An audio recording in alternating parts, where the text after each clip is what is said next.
La siguiente es una producción de 360podcast.sb. Diana Verónica y Tony dan la bienvenida a nuestro invitado de la mañana. Hoy nos acompaña. Estamos listos para la entrevista con Diana Verónica y Tony. Tony, si me ayudas a ajustar los audífonos, por favor. Estamos listos, decía, para la entrevista que usted puede escuchar a través de diferentes plataformas de audio.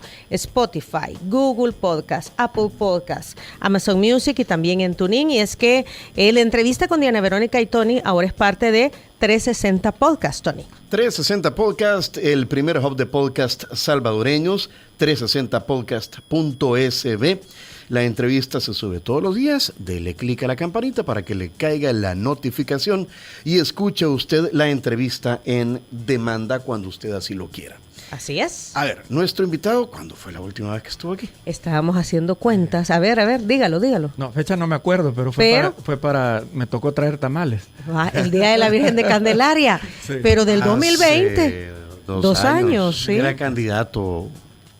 Yo no sé si era candidato. Ya era candidato no me acuerdo. A diputado.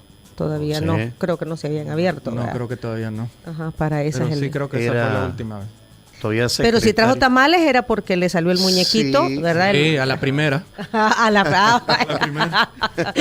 Bueno, qué gusto. Gracias, Luis Rodríguez. Gracias. Él es el director, del Banco Centroamericano de Integración Económica, del BESIE. Es el representante de El Salvador ante el BESIE, por eso forma parte del directorio. Así que, Luis, gracias por acompañarnos y estar con nosotros. Gracias a ustedes. Aquí estamos siempre a la orden. Le preguntábamos fuera del aire, cómo era, porque ha dejado, o sea, ya no eres funcionario público, pero sí quien te sugiere es el presidente de la República. Correcto, así es. En el directorio del banco. Sí, así es. ¿Verdad? Donde hay otros representantes ¿de qué países?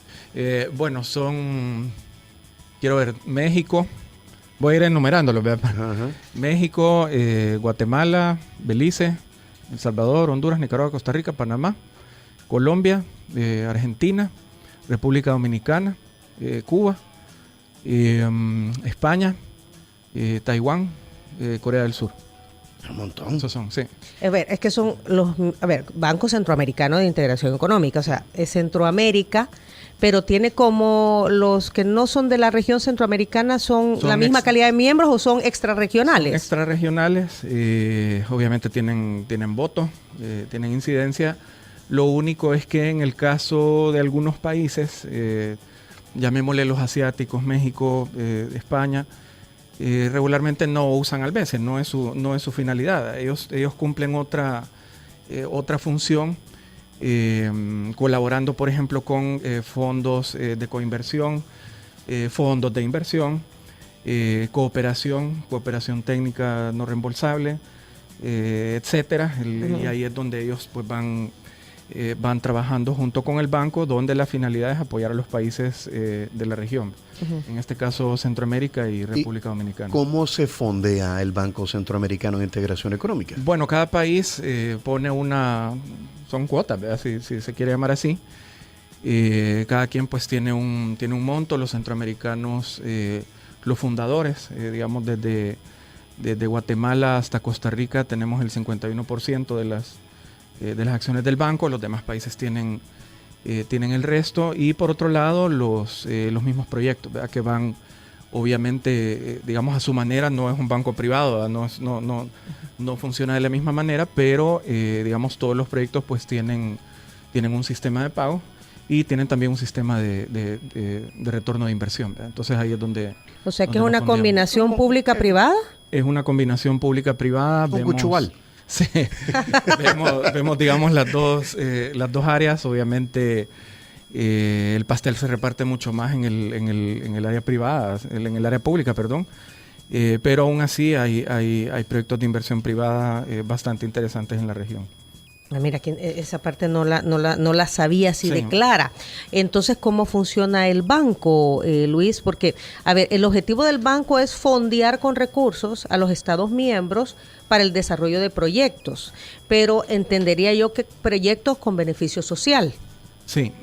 Hacia ahí va encaminado. Sí, digamos, por un lado está el tema del desarrollo económico, que eso es importante, que los países vayamos, digamos, por una vía de competitividad, aprovechando al máximo los potenciales que se tienen, y por otro lado, el impacto social que esto tenga siempre va en todos los parámetros de medición del banco, a cuántos empleos se va a generar, qué tipo de competencias se va a generar dentro de los diferentes sectores, el impacto social que se pueda tener con X proyecto en las comunidades.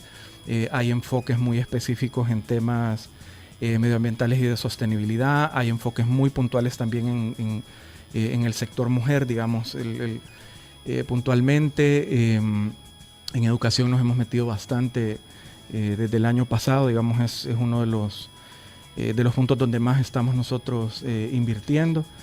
Y por lo tanto, pues el tema de desarrollo en general es como el gran objetivo de nosotros. ¿Y la banca privada cómo entra? ¿O los privados cómo entran? Con los privados lo que se hace es que se establecen unos fondos de capitalización para lo que se llaman IFI, instituciones financieras. El área privada del banco pues comienza todo un trabajo con ellos de estructuración en base a también búsqueda de apoyo a ciertos sectores.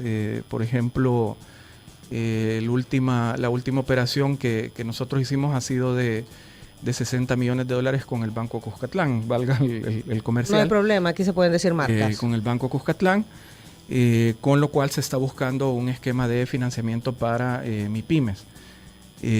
Por ejemplo, hemos trabajado el año pasado tanto con Banco Hipotecario, Bandesal y otras instituciones financieras privadas para estructurar lo que se llama Firempresa, que digamos fue el financiamiento más grande del banco en la región, que va para sector privado, específicamente para MIPYMES y proyectos emprendedores. Ese es el proyecto por lo de la pandemia, ¿verdad? Correcto. Para financiar proyectos para salir de la pandemia. Para salir de la pandemia, cubría 100 empresas, tuvo que haber habido recorte, si tenía deudas acumuladas durante la pandemia, específicamente en el cierre, etcétera, etcétera. Lo que estructuró el banco fue un fondo de $600 millones para poder, en primer lugar, sostener, digamos, a toda esa base económica, y por otro lado también buscar temas de modernización, equipamiento nuevo, expansión de nuevos mercados, nuevas capacitaciones, etcétera, etcétera, para que esto pues no solo se sostuviera, sino también pues comenzar un proceso de crecimiento. Okay. ¿Y cómo lo pagamos? O sea, todos estos financiamientos que se consiguen a través del BESIE, ¿cómo los paga el país? Bueno, cada país pone todos ponen una cuota que es de sus ingresos. Y por otro lado, con ese ingreso lo que hace el banco es irlo colocando en una serie de proyectos de intereses de los países, y por otro lado ir haciendo todo un proceso de estructuración donde lo que se busca también es un retorno de esa inversión. Quizás cambia muchísimo en comparación a una banca privada. Por ejemplo, existen fondos de estructuración con 40 años ¿cómo se llama? De plazo. De plazo, 0.13, 0.15 de interés, 10 años de periodo de gracia. Es decir, es muy distinta a la banca privada. La estructura financiera con una banca privada, porque lo que se busca es que los países puedan estar financiando sus proyectos a partir de sus ingresos, y que obviamente lo que ellos vayan poniendo sea lo suficientemente rentable para sus objetivos como gobierno, como Estado, y que estos vayan teniendo no solo retornos para su banco, sino que también se vayan estableciendo retornos de inversión en temas sociales y económicos ya de competitividad del país. Okay. Y lo último es lo del Banco Cuscatlán, ¿cómo va a funcionar? ¿Hacia dónde va dirigido? Bueno, lo que regularmente hacemos con la banca privada es establecer fondos de financiamiento, en este caso con el Cuscatlán.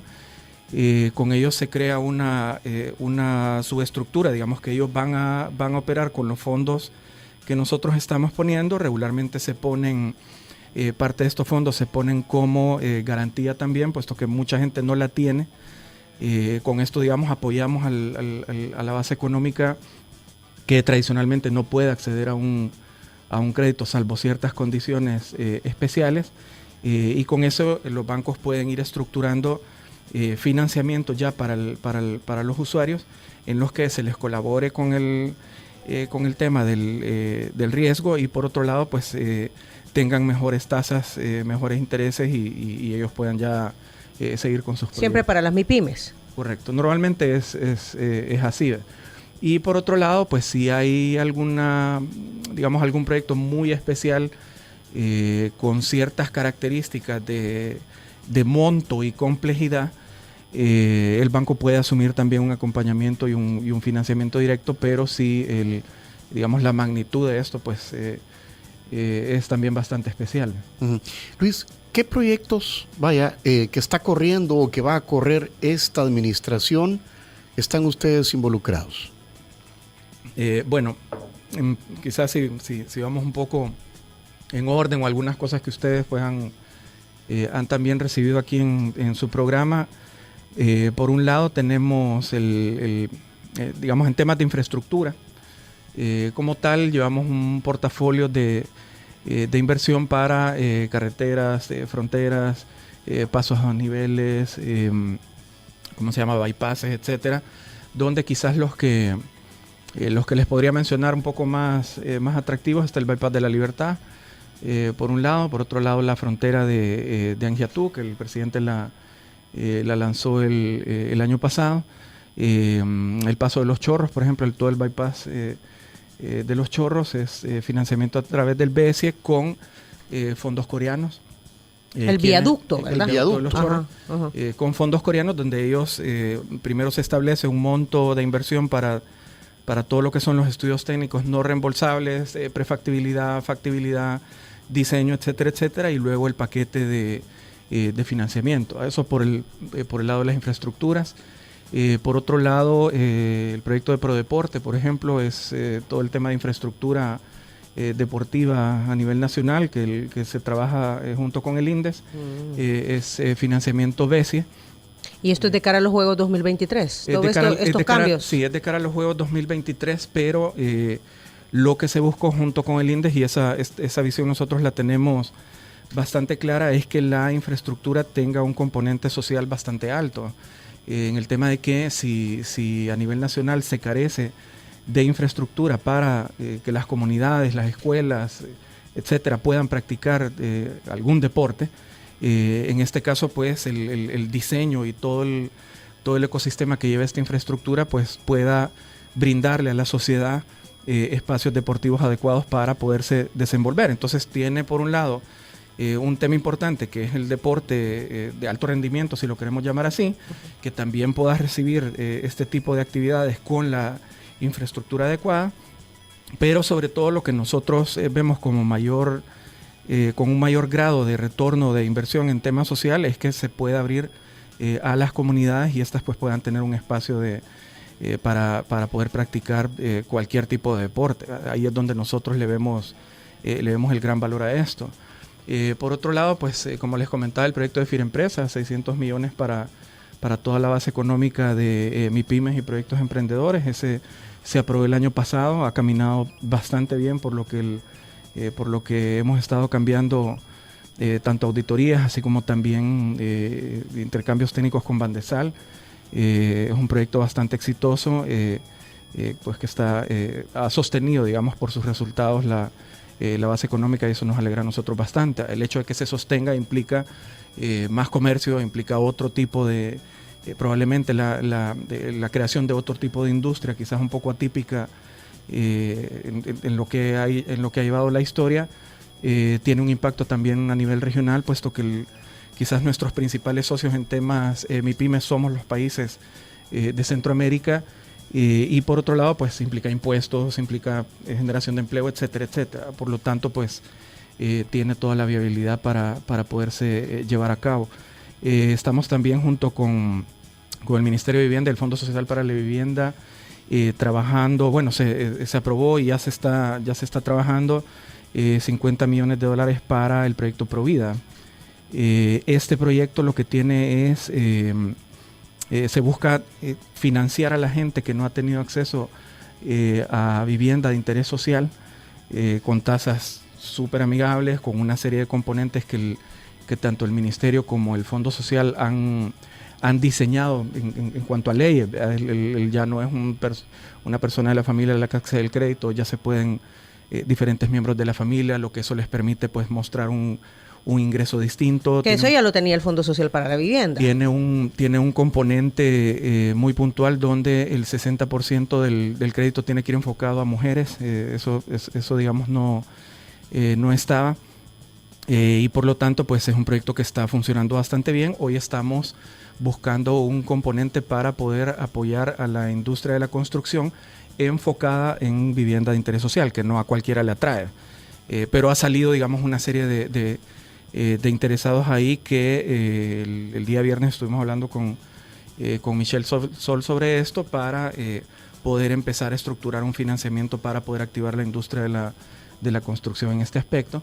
Estamos también financiando los 2 planes de control territorial, el plan control territorial fase 2, que tiene que ver con las comunidades, los cubos, los centros, los ITD, etcétera, etcétera. Y por otro lado la fase 3, que es la modernización.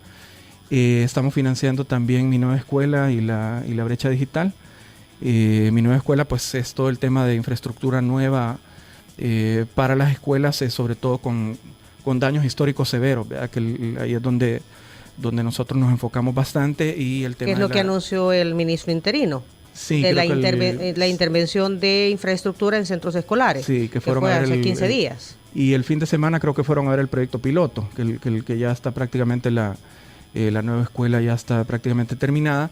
Y por otro lado, la brecha digital, que es el abastecimiento de computadoras para los estudiantes y para los maestros también, con el componente de que los maestros lleven capacitaciones, se les den todas las herramientas necesarias para que puedan enseñar a los niños a utilizar un sistema diferente, que es lo que estamos buscando. Creo que a grandes rasgos, si se me habrá ido otro, pues por ahí lo vamos a ir sacando. Apoyamos también a la banca privada, como estábamos hablando. Ya el año pasado superamos los 150 millones entre diferentes tipos de financiamientos con estos. Quizás 2 que a nosotros nos gusta mucho es uno, hay un financiamiento para sector turismo, por ejemplo, obviamente para fomentar los proyectos que se están llevando en la zona marino-costera. Y por otro lado, el Día Internacional de los Derechos de la Mujer el año pasado, pues también lanzamos un fondo de financiamiento específicamente para ese sector. Luis, ¿y es buena paga nuestro país? Lo digo porque sí. Amén de otros compromisos que tiene, emisión de bonos y cosas que tiene que pagar el país, correcto, pues también todo esto se paga. Hay que pagarlo. Hay que pagarlo. Y hemos escuchado voces que dicen de que el país, así como está la situación, le han bajado la calificación, riesgo país, entonces que el país podría estar en riesgo de no pagar sus compromisos. Y ahí hay un montón de proyectos con el BESIE. Sí, obviamente el BESIE. Bueno, y de hecho también algo que también se ha dicho es que dentro de los últimos meses el BESIE es el que ha estado dando el financiamiento, ¿verdad? Que ha creído, que ha estado dando los préstamos para financiar estos proyectos que tú has detallado. Así ha sido. Nosotros hemos cubierto más o menos el 90% del financiamiento. A nivel nacional y El Salvador más o menos será casi un 50% en la región. El BESIE en la región cubre más del 60% del financiamiento también de los demás países, cosa que nos deja como el socio de El Salvador y el socio de Centroamérica más fuerte. Y por otro lado, El Salvador es buena paga. En cada uno de los proyectos, de hecho, tienen todo un proceso de estructuración. No solo desde la concepción del proyecto, ya sea venga de parte del gobierno o de un ente privado, sino también viene de nosotros también una serie de propuestas para un proyecto nuevo o para ajustes y reajustes de lo que se está pidiendo.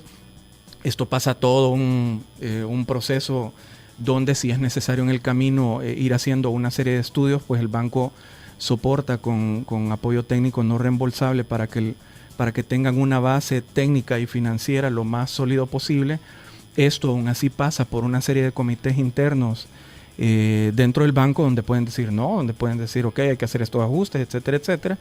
Dentro de esos comités se ve el tema de lo que tú mencionabas, si el país está en capacidad de pagar o no. Todo eso se estudia, no es que se da y luego vemos, ¿verdad? Es decir, pasa por todo un proceso de diferentes comités. Si cumple con todos esos requerimientos financieros, de riesgo, de mercado, de retorno de inversión, de impacto social, de impacto económico, etcétera, ya eso pasa a directorio. Ya ahí se tiene toda una mesa de discusión donde los comités o los equipos técnicos encargados de ir llevando ese proyecto lo presentan. Y ya pues se delibera si se aprueba o no. ¿Y el interés al cual se nos presta es igual para todos los países de Centroamérica o depende del riesgo país? No, depende del tipo de, digamos, de paquete de crédito que se haya estructurado. Por ejemplo, el paso de los chorros, ese a través de fondo coreano, ellos ponen una serie de requisitos para que el proyecto sea atractivo para ellos.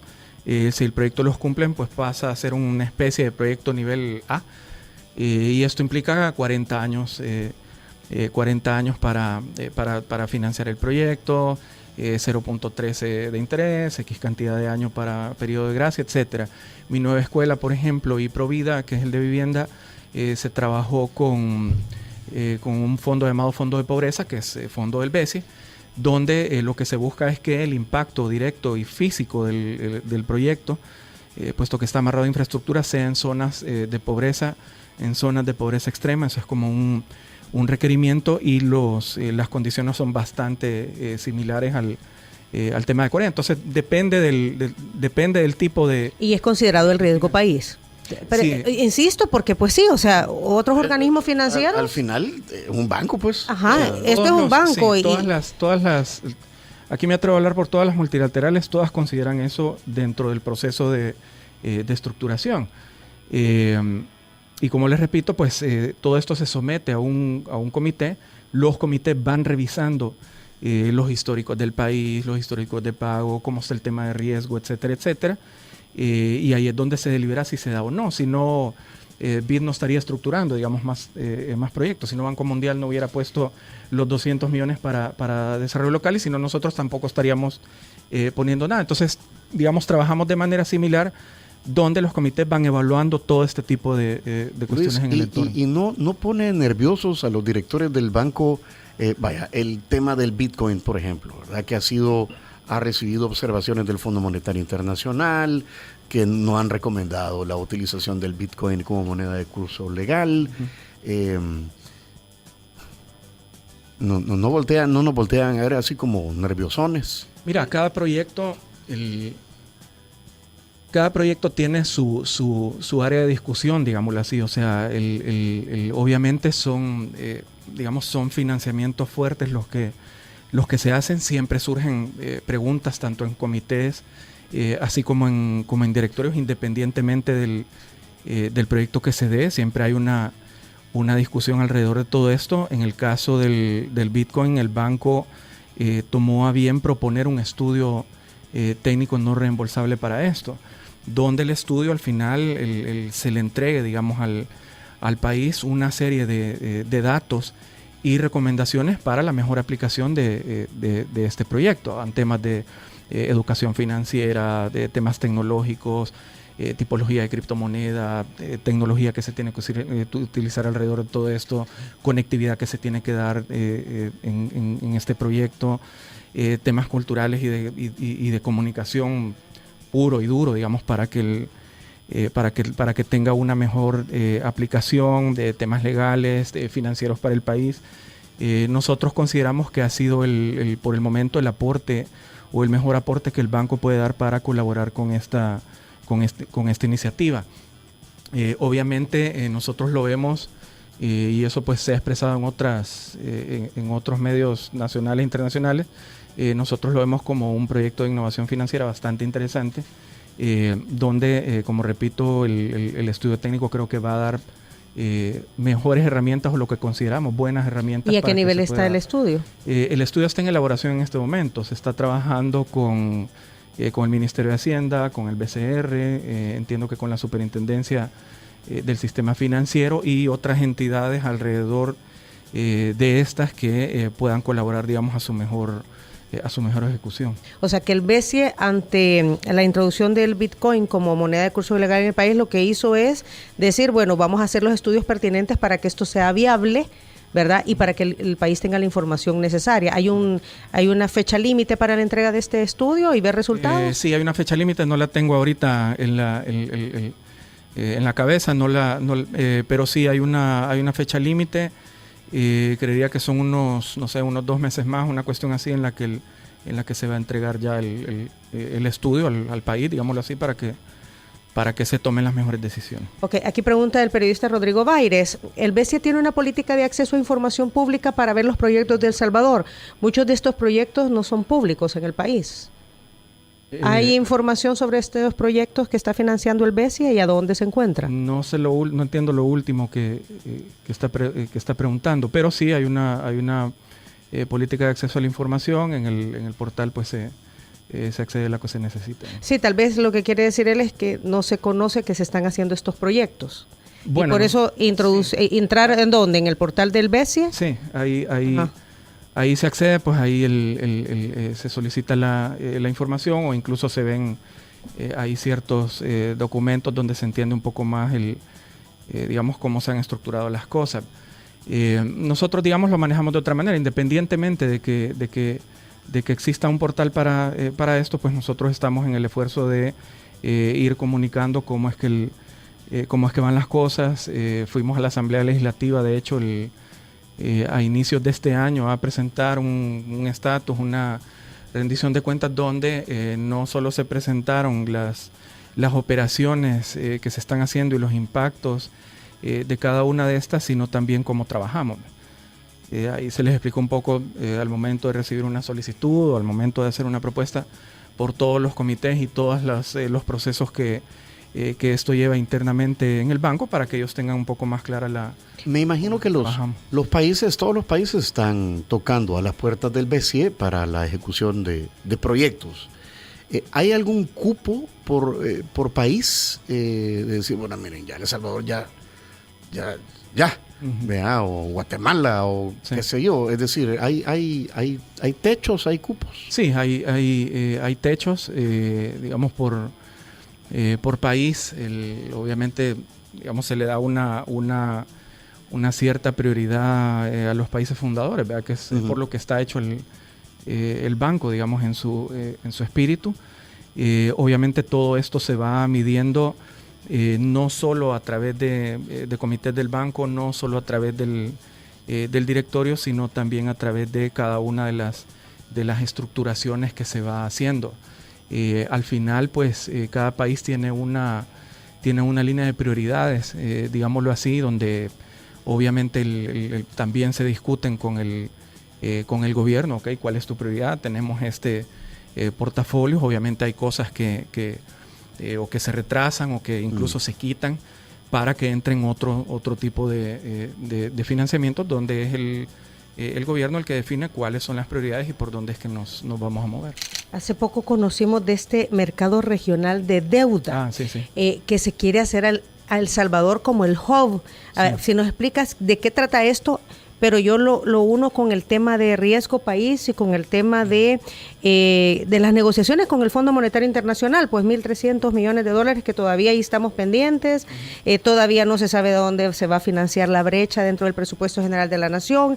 El Ministerio de Hacienda saca a venta letes y CETES y no se logran vender lo que se necesita, de 300 millones, que fueron los últimos 15 días, creo que se colocaron 215.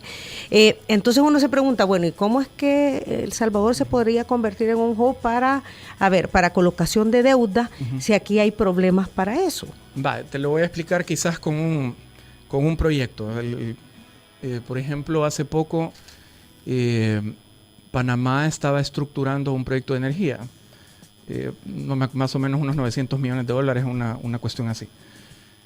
Cuando un privado estructura un proyecto de esa magnitud financiera, regularmente, primero, no tienen capacidad, digamos, en su mayoría de poder asumir, no sé, 900 millones, 1.000 millones de dólares para un proyecto de este tipo. Lo que hacen es buscar en los mercados internacionales quién puede asumir esa deuda. Pueden buscar un Exim Bank en Corea, por ejemplo, y pueden buscar, no sé, un Citi aquí en la región. Ya tenés dos. El Estado puede poner X parte, el privado pone otra, el BCE pone una, Banco Mundial puede poner otra, BID puede poner otra, vas al fondo británico para que ellos pongan otra. Entonces con eso juntan, digamos, estructuras la deuda. Estructuran la deuda. Ajá. Y entonces se hace. Ahora, el mercado, toda esa búsqueda regularmente está fuera de la región. Regularmente tenés que ir a Europa, algunos van al Medio Oriente, Wall Street, otros van a Asia, otros van a Nueva York, otros van a Sudamérica, es decir, pero en la región no hay. Y el cálculo que se tiene en la región de lo que se mueve de ese tipo de inversiones son aproximadamente 120 mil millones de dólares al año que se van a buscar afuera. En la región centroamericana. En la región centroamericana. Entonces, obviamente es un número muy atractivo para que se pueda estructurar esa figura aquí en la región. Lo que se está buscando es que El Salvador sea el hub porque tiene, en cierto modo, tiene las mejores condiciones que todos los demás países de la región para poderse traer acá. Eso lejos de chocar con estos temas del Fondo Monetario, etcétera, etcétera. Lejos de eso se vuelven un potencial para no solo inversiones dentro de la región, sino también para poder ir trabajando con fondos de deuda, y esto implica que el dinero entra a la región, temas de impuestos, temas de banca, etcétera, etcétera, donde digamos se fortalece un poco más no solo la atracción a la inversión, sino también que todos estos fondos para financiar los proyectos y toda esta dinámica. Toda esta dinámica, esa es la palabra, toda esta dinámica financiera se quede en la región. Eso es lo que se está buscando con el mercado regional de deuda. No solo es un tema de El Salvador, sino que es un tema de interés de toda la región, donde incluso ya hemos recibido nosotros empresarios no solo de la región, sino también de Sudamérica, que están interesados y dicen, bueno, ¿a qué hora vamos a empezar? ¿Cómo? Tenemos Sería como entonces todo eso entraría a través del BCE. No. ¿Qué papel juega el BCE? Nosotros lo que estamos haciendo, uno, es promoviéndolo. Número dos, estamos ya poniendo los primeros 150 millones para, digamos, como que sería como un símbolo de interés de parte del banco. El primer capital. Exacto, para que esto se dé. Obviamente estamos colaborando en los estudios técnicos para ir evaluando las condiciones de cada país. Ahí se evalúa prácticamente todo, desde la moneda hasta temas de cómo funciona la banca privada, etcétera. Es decir, se hace toda una evaluación de países. Ahí es donde estamos nosotros colaborando con COSEFIN, que es, digamos, es una especie de comité de ministros de finanzas de la región, para que al final de esto pues se tome la mejor decisión de dónde es que conviene más instalar el mercado regional de deuda. ¿Y ese en Panamá ya existe? No. Tampoco. No, en la región no. En ninguna. Ajá. Y entonces, ¿cuál sería la ventaja de establecerlo en El Salvador? ¿Existen aquí las empresas que sepan cómo hacer eso? Y pregunto esto porque entonces uno diría, bueno, y entonces porque si ya en El Salvador existen empresas o existe la gente que tiene las capacidades para conseguir deuda, para financiar proyectos, ¿cómo es que todavía nosotros no tenemos la adquisición de deuda necesaria para echar a andar el presupuesto general de la nación, por ejemplo? Bueno, quizás son dos áreas muy distintas, pero sí existe las empresas que lo hacen. Por algo se mueven 120 mil millones al año. Uh-huh. Obviamente ellos, digamos, en su independencia, ellos trabajan ya estas cuestiones desde hace años con fondos en el exterior que no son aquí en la región. Entonces, el tenerlo todo acá a la mano, digamos, permite a un inversionista poderse mover aquí en El Salvador o dentro de la región, etcétera, para tener poder, un nuevo mercado a donde hacer todas esas operaciones. y tenerlo aquí a la par, ¿verdad? Que eso, que estar físicamente, digamos, en todo esto es una gran ventaja. Sigue siendo una ventaja a pesar de la tecnología. A pesar de la tecnología sigue siendo una ventaja. Y por otro lado, obviamente al traer, digamos, te permite crear un portafolio de inversión no solo para el país, sino para la región, mucho más atractivo, porque aquí estás ofreciendo el proyecto, aquí, no sé, estás ofreciendo el terreno, aquí estás ofreciendo todo para que esto se dé, además de las fuentes de financiamiento. Entonces sí es un booster bastante interesante para cualquier inversionista dentro de la región. ¿Por qué El Salvador y no Panamá o Costa Rica?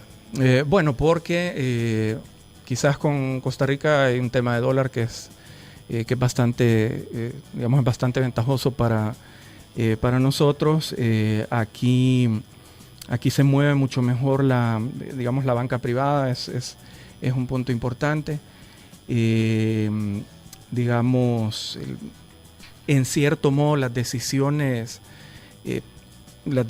gubernamentales y el acompañamiento gubernamental alrededor de este tipo de proyectos también es importante. Es decir, si es una decisión de país, pues ahí se mete todo el mundo, desde el sector privado hasta la banca, hasta los bancos, los empresarios, etcétera. Todos, digamos, te genera un mejor ecosistema y para poder realizar el proyecto, y te da mucho mejores condiciones que cualquier otro. Luis, decía Diana Verónica, el país anda tocando las puertas principalmente del Fondo Monetario Internacional para estos 1.300 millones que hacen falta para correr el presupuesto del Estado. Correcto. ¿Por qué le está haciendo tan difícil al gobierno conseguir esto? Porque hemos visto que el gobierno obviamente ha volteado a ver al Banco Centroamericano de Integración Económica para poder correr estos proyectos. Pero ustedes, ¿cómo lo ven? Es decir, ¿eso se podrá conseguir o hay un montón de cosas que el país tendría que hacer para lograr las condiciones que pone el Fondo Monetario Internacional? Sí. Ahorita Argentina acaba de lograr un acuerdo. Bastante controversial también a nivel de la política interna de Argentina. Uh-huh. De Argentina. ¿Cómo lo ven ustedes? Bueno, regularmente como digamos, el mejor vocero en esto es Hacienda, no es el banco. Pero nuestra finalidad es apoyar a los países independientemente de la situación en la que se encuentre cada uno. Es decir, cada uno pues tiene sus características, tienen sus pros, tienen sus contras, etcétera, y la finalidad o por lo que se creó el banco está en apoyarles en proyectos. Digamos, nosotros por el lado de El Salvador no solo está el tema de cómo vamos dándole seguimiento a cada una de las estructuraciones que se van haciendo, sino también el proyecto impulsando el proyecto del mercado regional de deuda para que puedan entrar más fondos al país. Estamos también estructurando 2 fondos internacionales, uno con el UKEF, que es el Fondo Británico de Inversión para las Exportaciones, que esto viene como a complementar lo que tú mencionabas hace un momento, si el techo, Uh-huh. es decir, traer otro a la par nos permite, digamos, proponer más cosas sin tocar el techo. Estamos también trabajando con el Fondo de Inversiones de Qatar, y así pues están buscando también en México otro tipo de fondos y estructuraciones para cumplir lo que a nosotros, digamos, en la región se nos mandata como finalidad del banco, que es apoyar a cada uno de los países. Cada uno tendrá su particularidad, es decir, no tenemos nosotros la misma o los mismos potenciales o los mismos debilidades, sino que nos vamos también ajustando para no dejar nosotros de apoyar. Ahora bien, Luis, ¿qué tanto incide el tema político, la estabilidad política, o el Estado de Derecho, o el cumplimiento del Estado de Derecho, porque se habla mucho que, por ejemplo, en El Salvador se está dando una concentración de poder, ¿verdad? Que no se respeta el debido proceso, de repente también en ciertas circunstancias, que hay persecución política, ¿qué tanto esto incide o no en conseguir estos fondos de inversión? Y pregunto esto porque muchos dicen que eso es lo que no nos permite, ¿verdad? Que vengan nuevas inversiones, sobre todo extranjeras, incluso de tener las locales. Pero a la hora de las horas como que business are business, ¿verdad? Negocios son negocios y al final del día, pues sí, habrán cosas políticas y todo lo demás, pero los negocios se pueden seguir haciendo y nos van a seguir dando rédito. Ahí tenemos el caso de Estados Unidos, ¿verdad?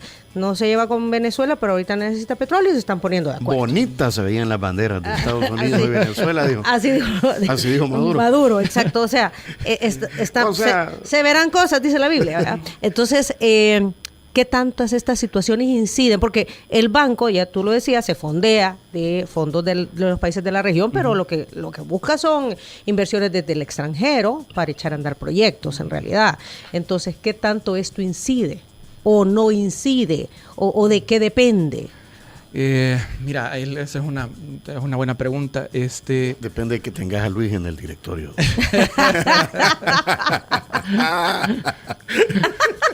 Estrategia. Por eso lo mandaron para allá. Sí, sirve más ahí. Que las cosas con el fondo no se ven bien, que mejor te vas al BESI.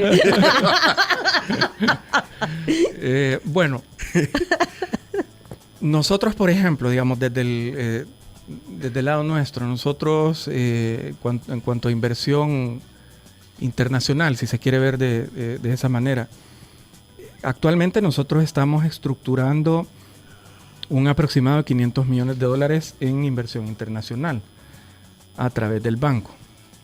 Esto quiere decir que nos han buscado inversionistas internacionales, algunos pues desgraciadamente no, digamos, ha tomado bastante tiempo poder ir estructurando cosas. Lo que tenemos nosotros un poco más adelantados son estos 550, donde ya son inversionistas privados con los que de afuera con los que se ha trabajado un proyecto de exploración.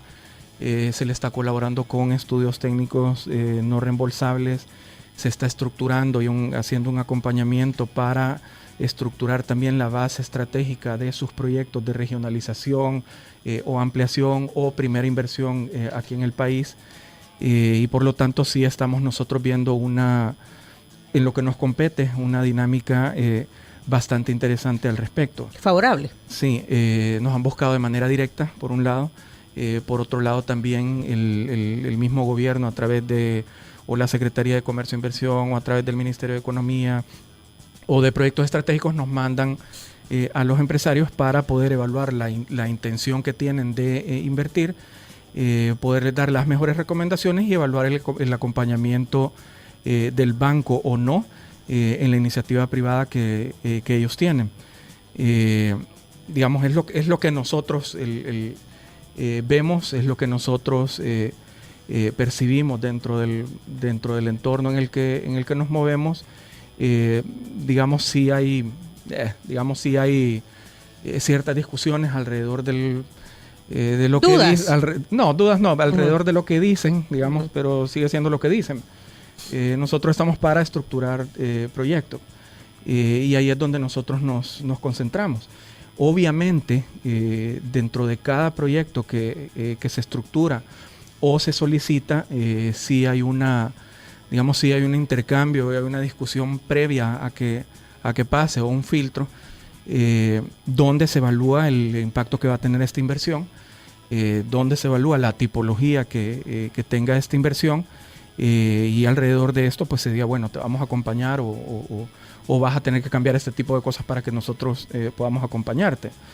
Digamos, así funcionan también los otros dos. Bueno, acaba de entrar CAF también al mercado, cosa que nos alegra mucho, es decir, tener otra multilateral colaborando y estructurando proyectos de financiamiento para nosotros. ¿Qué es CAF? Súper bien. CAF digamos, es similar a nosotros, solo que en Sudamérica. Ok. El ministro de Hacienda lo lanzó hace poco. Sí, es la comunidad andina, ¿verdad? Exacto. Entonces, digamos, es algo muy similar, digamos, al Banco de Desarrollo de América Latina. Lo que pasa es que las siglas confunden un poco. Y la idea es que estos vengan también digamos, a establecer una balanza, digamos, para todos y hacer otro socio inversionista del país. Entonces, digamos, esto es lo que nosotros vemos en el entorno. Hay quienes les interesa bastante lo que está sucediendo en El Salvador, muy, muy interesados en el Bitcoin. Tenemos a veces colas de gente preguntándonos cosas y cómo pueden acceder al BESI para un financiamiento, o sea, hasta eso, incluyendo también proyectos de ampliación o coinversión, por ejemplo, el tema del astillero en La Unión. Nosotros estamos acompañando al gobierno en esto, pero al final termina siendo posiblemente una inversión privada, o hay una serie de actores privados de coinversión con los que nosotros también estamos trabajando. Sobre el astillero y sobre la nueva vocación que se le busca al puerto de la Unión Centroamericana. Ya resolví y el aeropuerto del Pacífico. Se lo preguntamos la semana pasada al Cristian Flores, el comisionado, el que se quedó en tu puesto. Entonces él dijo que van a venir, que ya hablaron con Carnival, con Royal Caribbean. Correcto. Y eso ya resolvieron lo del dragado del puerto. Mira, el tema del dragado, sí. Yo creo que ese era el mayor problema. Mira, yo creo que los barcos no entran ahí. Yo creo que cuando tú estructuras un proyecto lo más completo posible, el tema del dragado termina siendo un issue no pequeño, pero un issue tratable. Es decir, si tú lo ves ahorita, el puerto tal cual está, etcétera, como ha estado en su historia, y tú ves el tema del dragado, hoy por hoy es complicado. Si tú lo ves como un proyecto mucho más complejo y que tiene mucho más potencial, donde no solo el tema de la inversión, sino también el retorno de toda esa inversión vale la pena, el dragado no pasa a ser el principal problema, sino que obviamente es un tema bastante tratable. En el caso del astillero, a nosotros nos hizo clic, digamos, desde el 2019. Lo que pasa es que estos proyectos, pues, por su nivel de complejidad, toman también su tiempo a encontrar este tipo de empresas para sentarse a hablar con ellos, no solo una vez, ¿verdad? Sino se van teniendo una serie de discusiones para ir preparando toda la estructura financiera y cuáles son los estudios necesarios. Digamos, toma un poco de tiempo, pero al no tener un astillero no solo de cruceros, sino también de buques de gran calado, al no tener uno desde Ecuador hasta Estados Unidos, se vuelve sumamente interesante y muy, muy rentable para el país desde el lado del Pacífico.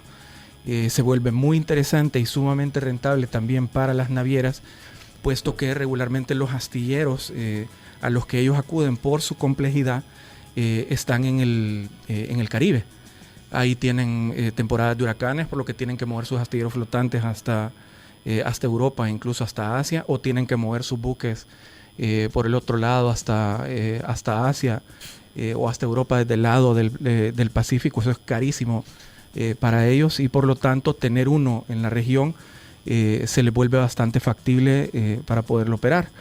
Por otro lado también el hecho de que el mercado en el Pacífico esté también incrementando para ellos la oferta, digamos, en el Pacífico, no solo en cantidad, sino también en montos de ingresos para este tipo de servicio que se da, también se les vuelve no solo interesante, sino también necesario y urgente que exista una opción de astillero en la región centroamericana. El hecho de estar en medio, y eso lo hemos insistido bastante, el hecho de poder aprovechar al máximo la ubicación geográfica de nuestro país, o inclusive de la región centroamericana, es una deuda que se está buscando saldar a partir de este tipo de proyectos. Obviamente tienen un grado de complejidad. Nosotros hemos acompañado al gobierno en cada uno de estos pasos. Hemos hablado con Royal Caribbean también, hemos hablado con Norwegian también, hemos hablado con otras empresas también.